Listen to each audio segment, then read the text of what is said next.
She had a mother who called her name every morning. 12 days later, that name no longer existed. What happened to her wasn't just slavery. It was something more complete, more permanent, more devastating. It was designed to make her disappear, and it worked. 14 million people were erased so completely that almost no one alive today knows their names. But you're here now. You're about to hear their story. If that matters to you, if you believe forgotten history deserves to be remembered, subscribe. Crown and Dagger exists to tell the stories the world tried to bury. This is one of them. You're kneeling in sand. Your knees burn. The iron collar around your neck is so tight you can barely swallow. The chain connects you to 11 other women. You can hear them breathing. Some are crying. One is praying in a language you don't recognize. A man's shadow blocks the sun. Relief from the heat for half a second. Then hands grab your jaw. Force your mouth open. Fingers press against your teeth, your gums, the back of your throat. You gag. He doesn't stop. He checks your tongue for disease. He examines your eyes. Pulls down your lip like you're a horse at auction. Because that's exactly what you are now. 12 days ago, you were the daughter of a village chief in the Sahel. Days ago, you had a mother who called your name every morning. She's dead now. You watched it happen. And he kept walking because the men with swords made it clear. Stop moving. Join her. In Arabic. They have a word for what you've become, Jaria. It means slave girl. But that translation is too clean, too soft. It hides what the word really means. What it really means is your body's merchandise now. Your future is whatever a buyer decides to do with it. Your past no longer exists. The man examining you steps back, nods to another man holding a leather pouch. Coins change hands. You've just been sold for the 3rd time this month, and the place they're taking you. Historians would spend centuries trying to pretend it never existed. He says the Arab slave trade, 14 million Africans, across 1300 years. A system so effective at erasing human beings that almost no descendants survived to tell the story. You know about the Atlantic, slave trade, ships, chains, plantations in America. 12 million Africans transported across the ocean over 400 years. That history has museums, monuments, movies. Children learn about it in school. Politicians give speeches about it. But there was another slave trade, older, longer, and by some measures, even larger. The Arab slave trade began in the 7th century, shortly after the rise of Islam and the Arab conquests that spread across North Africa. It didn't end until the 20th century. Saudi Arabia officially abolished slavery in 1962, Mauritania in 1981. These aren't dates from ancient history. These are dates your grandparents remember. Between 650 AD and 1900 AD, somewhere between 14 and 17 million Africans were taken from their homes and transported to the Middle East, North Africa, and the Arabian Peninsula. Some historians argue the true number is even higher. Records were inconsistent. Countless deaths went undocumented. More people, over a longer period, through routes that stretched across 3 continents, yet almost no one talks about it. Why? Because this slave trade was designed to leave no trace, and it succeeded. In America today, there are 45 million people of African descent, living proof of what happened. Their existence keeps the memory alive. Their struggles for equality ensure the history is never forgotten. In the Middle East, after 1300 years of importing millions of Africans, almost nothing. Small communities in Yemen, scattered populations in southern Iraq, a few thousand Afro-Arabs in Morocco. Tiny remnants where there should be millions. Where did 14 million people go? The answer is the darkest part of this story. The men were castrated. This is not theory. This is documented across hundreds of primary sources spanning multiple centuries. Arab slave traders systematically castrated African males at rates between 80 and 90%. The procedure was performed at specific points along the trade routes. Egyptian monasteries became notorious for it. Coptic Christian monks developed techniques that slightly improved survival rates. Slightly. For every man who survived castration, somewhere between 3 and 5 died from blood loss, infection, or shock. Think about that math. If a trader needed 100 living eunuchs to sell at market, he might start with 400 or 500 men. The rest died screaming in the sand. The economics were brutal, but logical. Castrated slaves couldn't reproduce. couldn't form families, couldn't create communities that might grow strong enough to resist, couldn't leave descendants who might one day demand freedom. They worked, they aged, they died, and they were replaced with fresh captives from the next raid, the generation after generation, for 1300 years. But the women served a different function entirely. They were kept intact, kept fertile, kept specifically because of what their bodies could produce. The machine required constant feeding. Arab merchants weren't raiders themselves. They were businessmen operating sophisticated commercial networks. They created economic systems that incentivized Africans to capture and sell each other. Guns flowed into the continent. European firearms traded through Arab middlemen, textiles, luxury goods, salt, which was precious in sub-Saharan regions, and in exchange, human beings. The kingdom of Dahomey in what is now Benin became one of the major suppliers. The Sultanate of Zanzibar controlled the East African trade routes.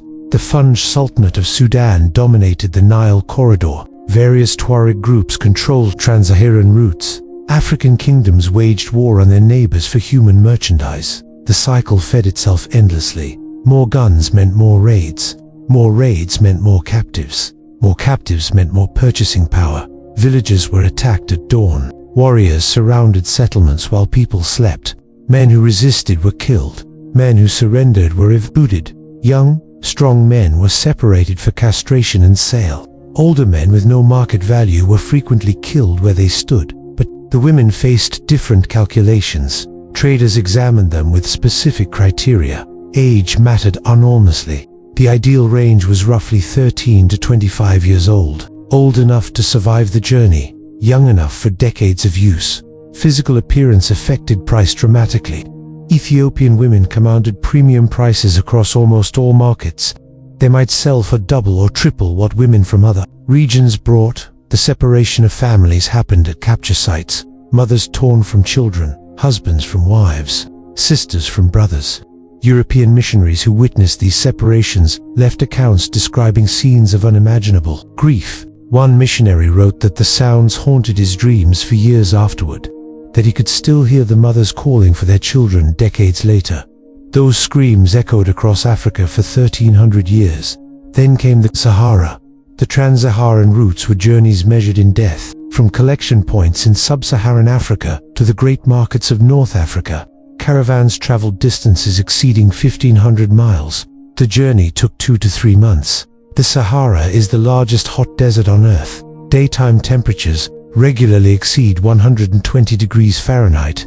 Then, night falls, and the temperature plummets below freezing. The temperature swing alone killed countless people. Water was rationed with brutal calculation. Camels were expensive. Camels were essential for carrying goods. Slaves were cheaper. Slaves were replaceable. So slaves received whatever water remained after the animals drank. The mortality rates were catastrophic. Historians estimate that 20 to 30% of slaves died during Saharan crossings. Some caravans lost half their human cargo. Those who collapsed were left where they fell. Stopping to help the dying might mean losing the living. People were abandoned alive, too weak to walk, left sitting in the sand as the caravan moved on, waiting to die. The routes became marked by bones. Heinrich Barth, a German explorer who crossed the Sahara in the 1850s, documented what he witnessed. The road was literally strewn with white skeletons, skulls bleached white by the sun, rib cages half buried in drifting sand. René Cayley described valleys that appeared white from a distance, not from sand, from accumulated bones. Hundreds of thousands of remains across 13 centuries, marking the paths that swallowed them. For the women who survived, arrival at a North African port meant only that the immediate dying had stopped. Their ordeal wasn't over. It was transforming into something worse. The slave markets of the Arab world were ancient institutions, refined over centuries into operations of terrifying efficiency. Cairo's market had operated continuously for over 1,000 years by the time European observers began documenting it. Generation after generation of traders had refined the practices, the pricing, the techniques of evaluation. Zanzibar became the largest slave market in the Indian Ocean world. At its peak, 50,000 slaves passed through annually. The island's entire economy revolved around human merchandise. Buyers came from across the Islamic world and beyond. Ottoman nobles from Constantinople, Persian merchants from Isfahan, wealthy Arabs from Damascus and Baghdad, traders from the Gulf states seeking domestic servants. The examination process was systematic and thorough. Teeth first. Dental health indicated age and condition. Experienced buyers could estimate remaining years of useful life from teeth alone. Then, skin examined for disease, scars, imperfections, hair checked for texture and length. Then, the rest. Buyers, paying premium prices, demanded thorough evaluation. The examinations were intimate, invasive, conducted with the detachment a butcher might show when evaluating livestock. European travelers left accounts so graphic their publishers often censored them. One British observer in the 1830s wrote that the women are made to walk, to turn, to display themselves in ways that cannot be described in polite company. The buyers examine them as a horseman examines a mare, with identical cold calculation and complete absence of human feeling. Prices varied based on origin, appearance, and intended use. Common women sold for modest sums. Women with desirable features brought significantly more. Young virgins from preferred backgrounds could sell for the equivalent of several years' wages. David Livingstone witnessed the trade firsthand. His accounts helped galvanize British abolition efforts. What he saw changed him forever. He wrote that to overdraw its evils is simply impossible. The subject does not admit of exaggeration. Where did these women go after they were sold? The answer depended entirely on who bought them and what they were bought for. The wealthiest buyers were building harems. Ottoman sultans maintained harems with hundreds of women, sometimes thousands. The imperial harem at Topkapi Palace in Constantinople held up to 2,000 women at various points in history. Lesser nobles and provincial governors kept smaller collections proportional to their wealth. The harem was more complex than the word suggests today. It wasn't merely about physical gratification. It was a political institution where women competed for favor. Bearing a son to a powerful man could mean everything. The mother of a future sultan wielded enormous power, so women schemed, formed alliances, undermined rivals. Poison was common. For a captured African woman, entering a harem meant systematic erasure of everything she had been. She received a new name. Her language was forbidden. Her religion was replaced. Her past was destroyed and rebuilt. Trainers taught her new customs, behaviors, expectations, how to walk, how to serve, what was permitted and punished. Eventually, nothing remained of who she had been. The person her family loved was gone, replaced by someone created to serve her owner. Some women navigated this successfully. A rare few achieved genuine power. Keksem Sultan dominated Ottoman politics for decades.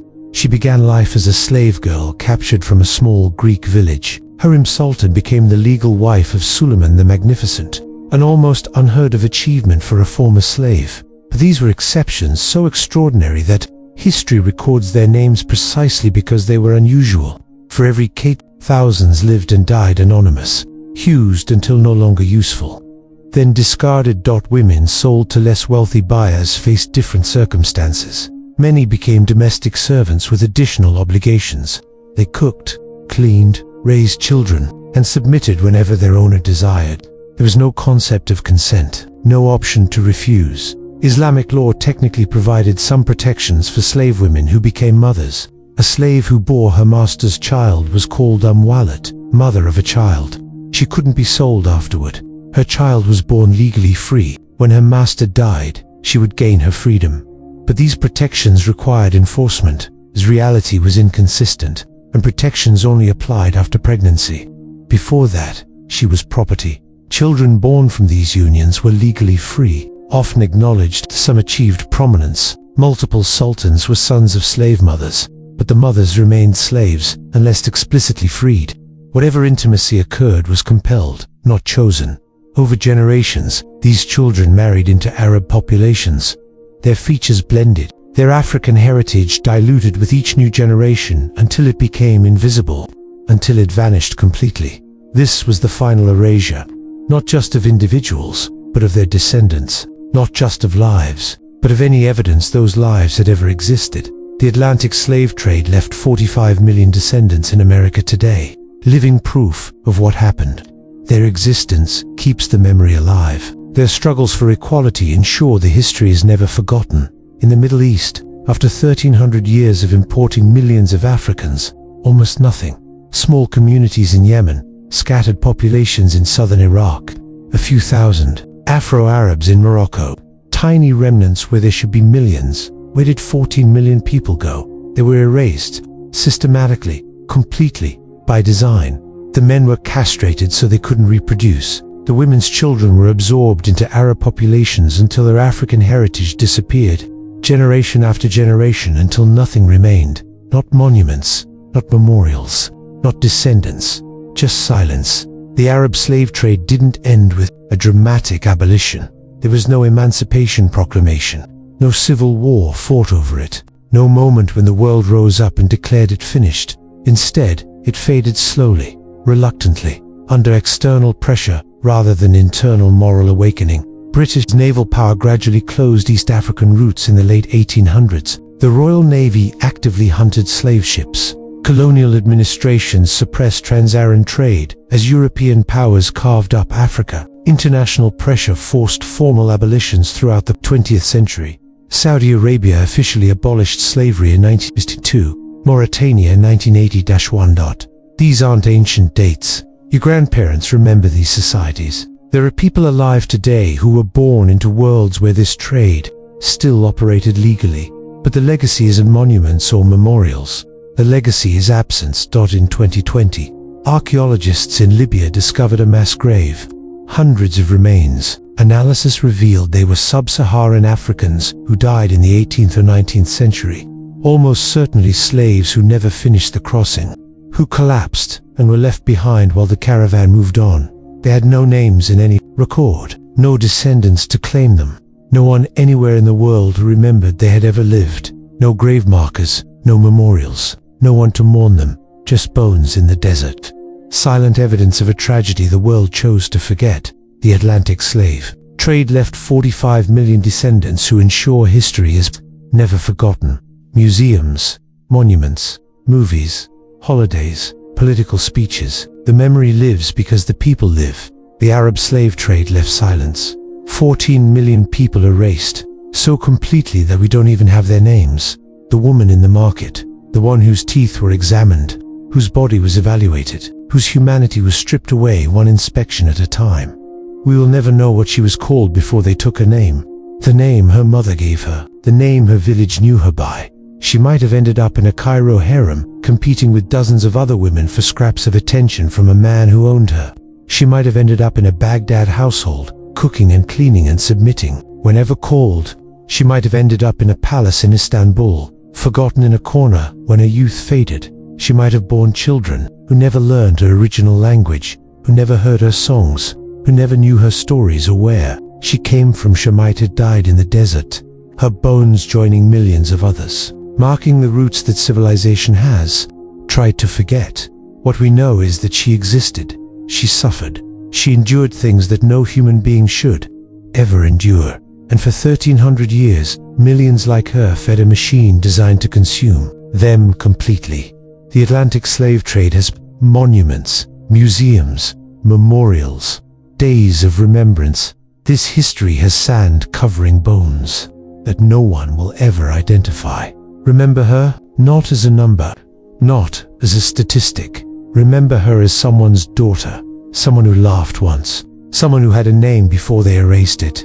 That's the only memorial these 14 million will ever receive. This is Crown and Dagger. We don't sanitize history. We'll show you what actually happened. If this story mattered to you, drop a like. Hit subscribe if you haven't already, and tell me in the comments what other buried history we should uncover next.